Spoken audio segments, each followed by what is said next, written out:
hidup itu pilihan.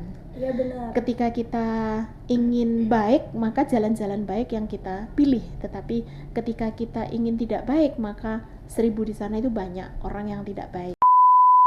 Halo, selamat siang teman-teman semuanya. Kembali lagi di Jurnal Sinsapro. Kali ini kita akan podcast bersama pemeran utama di SMK Negeri 1 Kota Probolinggo. Selamat datang Ibu Umi. Ya. Bagaimana kabarnya Ibu? Baik, alhamdulillah sudah bisa nyampe di ruangan ini dengan luar biasa semangat kalian. Iya. Ini dia PLT Kepala Sekolah SMK Negeri 1 Kota Probolinggo. Ibu, sekarang Ibu ini menjabat sebagai PLT Kepala Sekolah SMK Negeri 1 Kota Probolinggo. Betul. 2 sekolah Bu ya? Iya, 2 sekolah. Di SMK 1 dan juga di SMA Negeri 1 Sumber. SMK Negeri 1 Sumber. Nah, di sini kami mau menanyakan tentang kedisiplinan ya, untuk kedisiplinan dan kebiasaan siswa-siswi SMK Negeri 1 Kota Probolinggo. Menurut Ibu Umi, dari kedisiplinan teman-teman pasti kan ada yang kurang disiplin, terus juga kadang suka telat kalau sekolah. Menurut Ibu Umi sendiri, kedisiplinan dan kebiasaan itu apa sih, Bu? Sebelumnya terima kasih, ini sudah anak-anak Bu Ida yang luar biasa ya. Jadi kata disiplin itu sebenarnya lebih ke arah bagaimana kita memotivasi diri kita untuk bisa sadar ya. Jadi kedisiplinan itu adalah sebuah bentuk kesadaran diri, karena sejatinya orang disiplin itu bukan dibentuk dari orang lain, tetapi disiplin itu adalah motivasi internal dari kita sebagai seorang siswa. Tentunya disiplin itu bisa mengarah pada hal-hal yang pertama, bagaimana motivasi diri kita untuk satu, bisa tepat waktu. Dalam hal apa? Dalam hal yang mengena pada tugas utamanya tentunya, dan juga tanggung jawab yang tentunya melekat pada diri itu, siapapun itu, baik itu siswa ataupun guru ataupun orang-orang yang ada di sekeliling kita, semuanya saya yakin pasti punya perannya masing-masing. Nah, ketika kedisiplinan yang namanya disiplin diri dan yang diawali dengan sadar bagaimana dirinya harus menempatkan sesuai dengan waktunya, nah itu berarti bagaimana kita sudah berupaya untuk menghargai waktu yang ada di sekeliling kita. Oh ya Ibu, kedisiplinan ini juga mengajarkan kita untuk bisa bertanggung jawab, untuk amanah gitu. Ya. Kedisiplinan kan pasti penting banget, bukan cuma buat siswa-siswi SMK Negeri 1 aja, buat semua orang maupun dewasa yang sudah masih anak-anak juga itu bisa diajarkan untuk bisa disiplin. Betul, ya.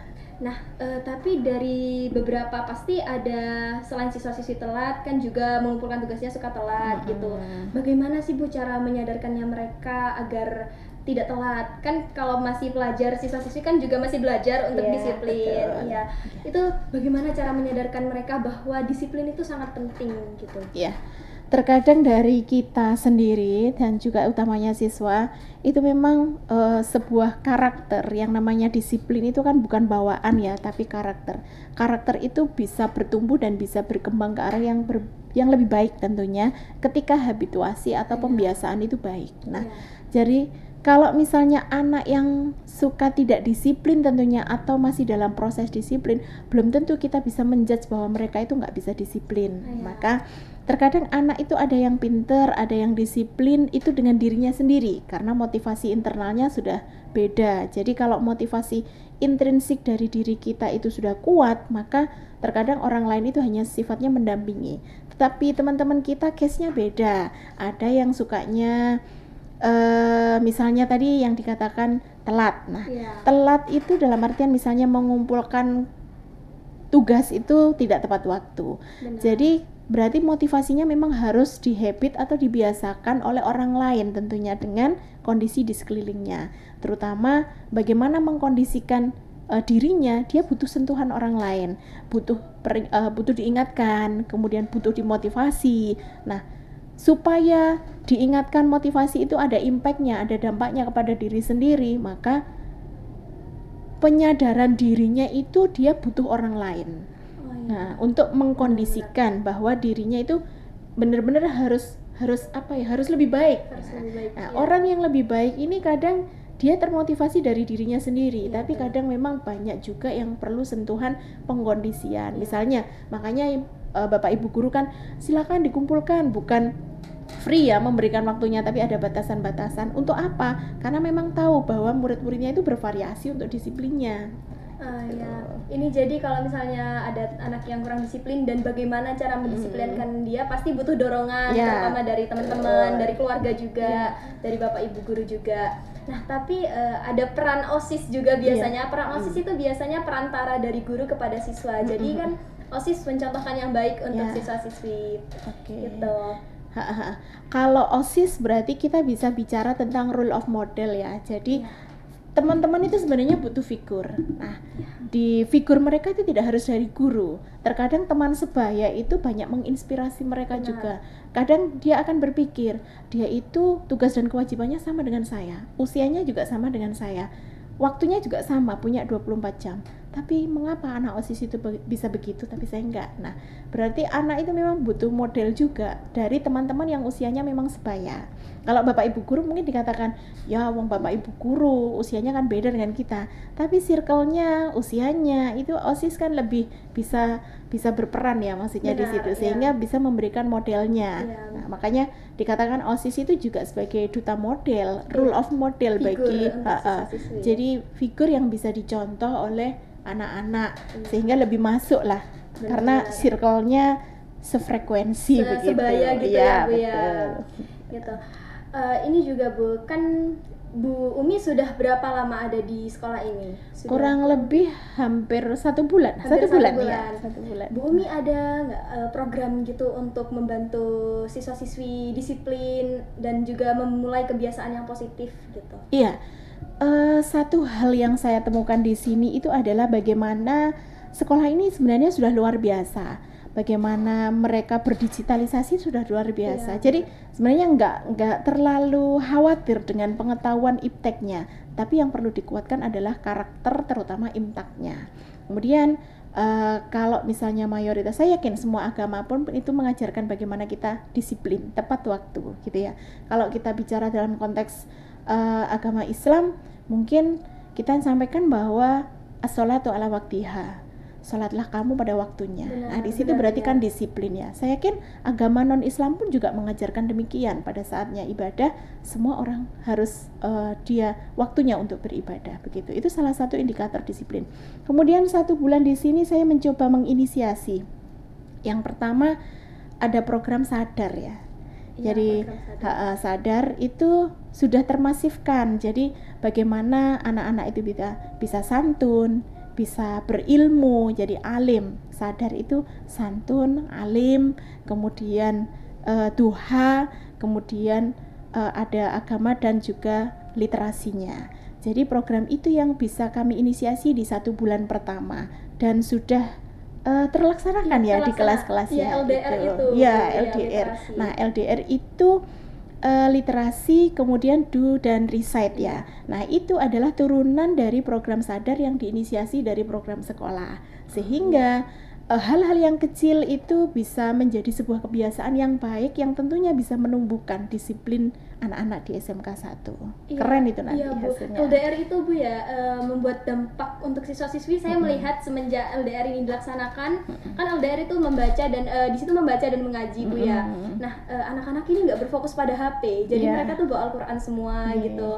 Kalau untuk yang nggak bisa ngaji gitu, lagi haid, terutama perempuan yang lagi haid itu, mereka mendengarkan gitu, nggak sibuk sendiri, nggak main HP sendiri. Yang biasanya setelah Indonesia Raya terus berdoa, belajar, terus gurunya belum datang langsung sibuk HP gitu enggak. Nah, di sini juga kemarin sempat ada guru pendamping yang belum hadir gitu. Jadi kan literal di bagian LDR itu jam LDR tuh kosong, tapi teman saya inisiatif, ayah sudah mulai sendiri gitu. Jadi mereka tuh belajar. Jadi bermanfaat banget program LDR yang dilakukan oleh Ibu Umi gitu. Jadi teman-teman, kalau misalnya kedisiplinan itu bukan berarti anak yang tidak disiplin itu bukan berarti tidak bisa menjadi disiplin. Dia itu belum bisa menjadi disiplin, bukan tidak bisa menjadi disiplin gitu. Nah, juga teman-teman harus sadar betapa pentingnya kedisiplinan itu, karena itu juga membantu teman-teman untuk membentuk karakter, juga mencari jati diri kalian. Gitu. Ini juga Bu mau bertanya, bagaimana caranya menghadapi anak yang kadang kan memang ada satu atau dua anak yang disiplinnya itu kayak kurang banget gitu Bu, kayak memang dia udah nggak bisa diatasi. Kadang guru BK juga mengatasinya berbulan-bulan. Saya pernah dengar dulu. Itu ada nggak Bu solusi untuk mengatasi masalah anak yang disiplinnya kurang gitu? Oke. Kalau yang pertama sih dalam tataran sekolah, yang pertama memang kan ada aturan atau penegakan tata tertib ya. Nah, di situ kita lihat yang pertama ada inisiasi. Yang pertama adalah mengingatkan ya. Tentunya mengingatkan itu tidak hanya satu kali begitu. Kemudian tadi menyampaikan sering keluar masuk BK tapi tetap aja seperti Benar, itu ya. iya ada. Memang terkadang teman-teman anak-anak itu unik. Jadi karakternya berbeda-beda, butuh sentuhan yang berbeda-beda juga. Kemudian case antara satu dengan siswa yang lain, disiplin juga nggak sama. Sehingga porsi untuk mengingatkan, porsi untuk mendampingi itu memang butuh orang yang berbeda. Benar. Jadi ketika wali kelas tidak maksudnya tidak berupaya, sudah diupayakan dan lain-lain, tetapi masih tetap seperti itu ya. Nah, kita bisa pakai yang bimbingan konselingnya. Kemudian bimbingan konseling itu pun ketika kita sama anak itu belum jerah juga, namanya habit itu kan tidak dibentuk oleh sekolah saja. Maka tetap kita melibatkan orang tua untuk bagaimana kalau di sekolah benar-benar sudah settle tapi di rumahnya mereka dibiarkan begitu saja, tidak ada kontrol dan lain-lain. Jadi ini ada penyadaran dari orang tua juga bagaimana bisa berkolaborasi dengan sekolah supaya anak itu bisa mulai tumbuh kedisiplinannya. Sehingga kalau karakter itu namanya bukan menciptakan, tapi menumbuhkan dan mengembangkan. Nah, itu butuh bukan dari guru saja, tapi butuh dengan support lingkungan yang terkecil, yakni keluarga. Orang tua harus paham karena waktu mereka dihabiskan bukan dari sekolah juga, tapi mereka bagaimana bergaul dengan lingkungan keluarganya. Sehingga orang tua harus punya peran juga untuk bagaimana membentuk anak itu menjadi disiplin. Iya gitu.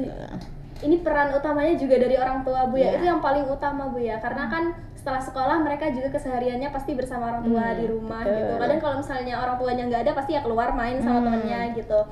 Nah, terkadang ada orang tua yang terlalu membebaskan anaknya, kayak kurang mendisiplinkan gitu. Terus kalau misalnya ada tugas rumah gitu, kadang kan orang tua kayak yang penting anaknya sekolah gitu, juga nggak terlalu memperdulikan. Itu bagaimana cara memberitahukan ke orang tua bahwa peran orang tua itu sangat-sangat penting untuk membantu kedisiplinan anak tersebut?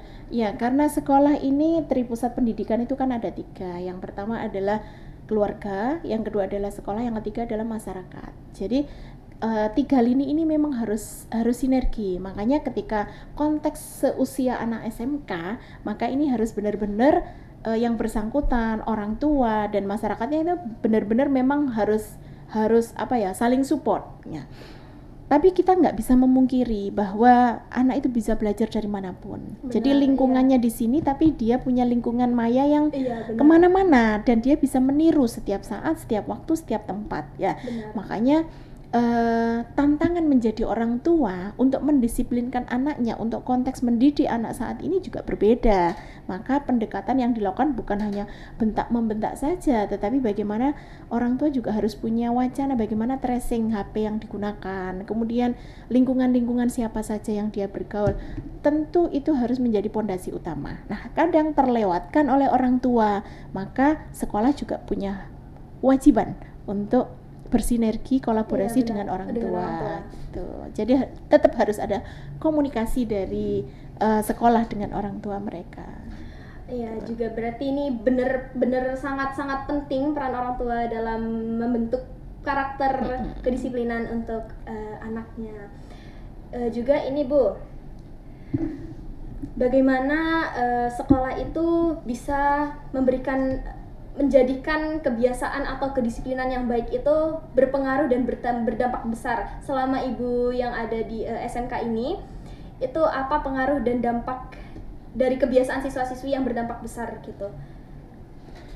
Yang berdampak besar yang dari pertama yang dari kebiasaan itu saya lihat memang pertama diinisiasi memang penguatan ya. Kalau penguatan, jadi bukan tiba-tiba hadirnya Bu Ida di sini bisa mengubah dalam waktu hitungan bulan, bukan. Karena memang kebiasaan baik yang tertanam di sekolah ini kan juga sudah settle ya, tinggal menguatkan. Terkadang memang perlu sinergi juga dari semua pihak. Jadi dalam hal penguatan tentunya juga kami sampaikan kepada Bapak Ibu guru untuk terus bagaimana melayani dan mendampingi ketika anak-anaknya di sekolah, mulai dari bagaimana menyapa dengan di pagi hari, kemudian pendampingan ketika LDR, dan saya yakin Bapak Ibu guru juga punya sinergi yang luar biasa. Sehingga harapan saya ketika di SMKN 1 Probolinggo ini, saya benar-benar nggak khawatir tentang bagaimana mereka itu harus menguasai teknologi, karena sejatinya mereka bisa belajar sendiri. Tetapi satu hal yang anak-anak perlu tahu, bahwa teknologi nggak akan bisa mengajarkan kita bagaimana kita beradab gitu.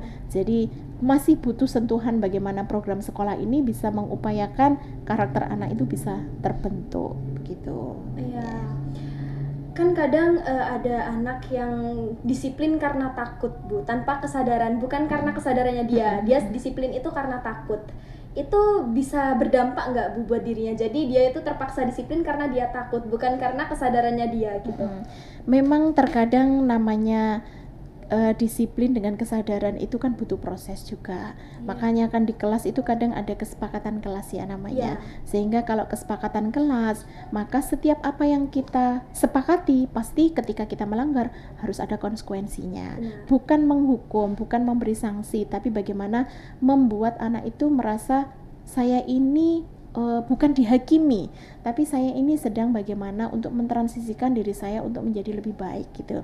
Jadi kadang pola pendekatan Bapak Ibu guru memang bukan hanya sekedar menjudge bahwa ini salah, ini benar, tetapi bagaimana strategi yang kita gunakan itu benar-benar membuat mereka itu sadar bahwa yang dikatakan, yang dilakukan itu tidak disiplin itu adalah kurang tepat. Iya, benar. Jadi butuh diarahkan juga. Iya. Kalau misalnya ada anak yang mendapat hukuman tapi kurang jera gitu, misal sudah setelah sama orang tuanya, sudah sama BK gitu, kadang ada yang kena skors gitu, Bu, tapi dia masih belum jera gitu, Bu. Itu solusinya apa, Bu, ya kira-kira? Semua itu harus berproses ya, semua itu harus berproses. Jadi mediasi kepada semua yang misalnya, saya yakin tapi dengan strategi-strategi yang berbeda. Jadi bukan hanya strategi discuss aja, tetapi bagaimana melibatkan pihak-pihak yang bisa memediasi. Tentunya itu bisa menjadi jalan bagaimana anak-anak itu bukan jera ya, tapi bagaimana mengubah mindsetnya bahwa sebuah kesalahan itu bukan hanya diterima saja, tetapi bagaimana dia harus menyadari kesalahannya sendiri. Saya yakin dengan proses waktu yang berjalan, ada strategi-strategi upaya sekolah yang tentunya bisa ngomong dari hati ke hati. Karena kadang anak sekarang itu nggak mau disalahin, nggak mau disalahkan, maunya menang sendiri karena sudut pandangnya berbeda. Maka itu perlu dicari celah bagaimana yang namanya negosiasi ya. Jadi bagaimana menegosiasikan dirinya sendiri. Kita punya targetmu hari ini apa, targetmu untuk supaya kamu bisa disiplin ini bagaimana. Dia suruh nulis sendiri sehingga dia punya target dirinya gitu. Jadi pendekatannya bukan hanya sanksi, scoring, tetapi target dia minta dari anak yang dirasa poin apa yang perlu dikuatkan dari diri kamu, bagaimana caranya, bagaimana strateginya. Kita nggak nyontoni, kita nggak ngasih contoh, tapi dia sendiri yang tahu saya harus bagaimana. Jadi membuat merasa bersalah, tapi dia tahu solusinya harus tapi apa. Dia harus dia tahu bagaimana solusinya kalau dia salah. Kalau begitu dia akan bagaimana caranya supaya dia itu sadar bahwa disiplin itu memang perlu bagi dirinya. Iya, benar. Kadang juga ada temennya yang suka ngajak gitu, Bu. Kadang kan ada terbentuklah sebuah circle gitu, yang circle-nya kadang kan kayak ada circle yang pasti ada circle positif, kadang juga ada circle negatif gitu. Nah, kadang ada satu anak yang mau mengajak dari satu circle ini, satu anak mau ngajak jangan lakuin hal itu gitu, jangan lakuin hal negatif, jangan telat gitu. Kadang ada yang ngajak, ayo besok datang telat gini gitu. Kadang juga ada yang jemput temennya tapi temennya siap-siapnya lama akhirnya telat gitu. Nah, cara mengubah ini kita bahas pertemanan ya, Bu, sebagai bentuk juga kan pertemanan kan juga membantu untuk membentuk karakter gitu. Bagaimana caranya agar circle ini itu bisa berubah gitu. Kalau Bu Ida nyampaikan Kalau kita dekat dengan penjual minyak wangi, pasti kita akan ketularan wanginya juga. Oh iya, Tapi benar. kalau kita dekat dengan tukang pandai besi, maka kita akan kecipratan juga kan besinya yang panas itu. Jadi dalam artian bagaimana kita menganalogkan kejadian itu. Ketika kita berteman dengan orang yang tidak baik, maka pasti yang menular adalah tidak baiknya. Iya, benar. Tapi ketika kita berteman dengan orang yang baik, maka kebaikan itu akan ada pada diri kita. Nah, itu tantangan bagaimana Gen Z ini bisa memilah-milah. Lingkungan itu enggak lingkungan yang secara fisik nyata aja loh, tapi kalian kan bisa punya lingkungan yang Iya, di macam-macam media di sosial dunia. juga. Nah, itu harus menjadi apa? Satu, kontrol diri. Jadi, bagaimana membentuk sebuah lingkungan? Yang pertama adalah dampak positifnya apa? Ketika semakin jelek maka menjauhlah. Ketika semakin hal itu membuat kebaikan bagi diri kamu, bergabunglah gitu. Kemudian bagaimana membuat circle-circle itu supaya dalam kondisi yang baik. Tentunya dalam hidup itu kita nggak bisa memastikan bahwa semua anak di SMKN 1 itu baik. Iya, benar. Tapi bagaimana mengolah hati, mengolah rasa supaya anak-anak yang baik itu bisa kita dekati. Kemudian bisa menginisiasi. Saya yakin kok ribuan siswa yang ada di SMKN 1 itu ada tidak baik tapi banyak baiknya. Sehingga dia akan menularkan bagaimana energi-energi positifnya, kemampuannya, kompetensinya untuk bagaimana kita berbuat dan berteman dengan yang baik. Gitu. Mempengaruhi gitu Bu ya. Ya, Jadi mempengaruhi dari yang positif itu mempengaruhi ke yang negatif. Jadi yang negatif itu terbawa juga Ya, ke yang betul. positif. Karena magnetnya negatif itu kadang lebih lebih tinggi. Iya, lebih tinggi, benar. Ngomong-ngomong soal media sosial, dunia maya, pasti kan teman-teman juga berpengaruh. Bagaimana caranya menghadapi pengaruh lingkungan luar atau media sosial terhadap kedisiplinan siswa-siswi?